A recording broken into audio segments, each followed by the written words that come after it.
Thank you very much, Mr. President. Mr. President, I offer this amendment as we are taking up a bill that addresses equity and fairness in the election process. I think that there is other legislation that has been pending on this floor for all too long that addresses other aspects of the electoral process and making sure that both candidates and voters have protection and access to that process. Now, Michigan is one of a minority of states that does not allow its citizens to vote by mail or by absentee ballot without stating a reason. We have introduced this bill session after session.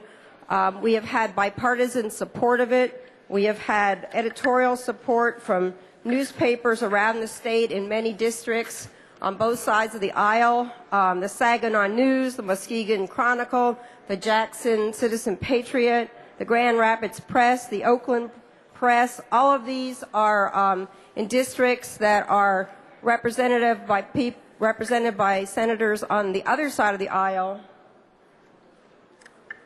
So I think this is clear that this is not a partisan issue. It is a matter of fairness, of allowing voters who have trouble getting to the polls on Election Day to vote without stating a reason.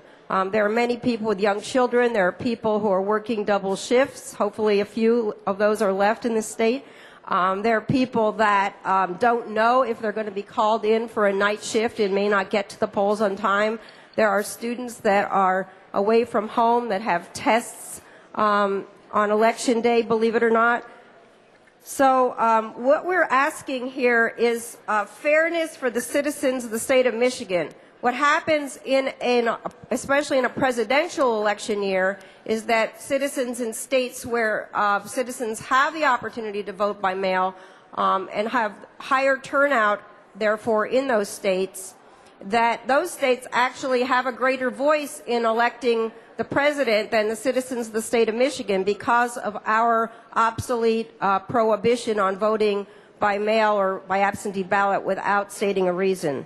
So for all those reasons, Mr. President, I call upon my colleagues today, now that we are taking up a bill addressing the election process, to take up this important amendment and allow Michigan citizens equal access to the voting booth and the voting process here in Michigan. And thank you very much, Mr. President.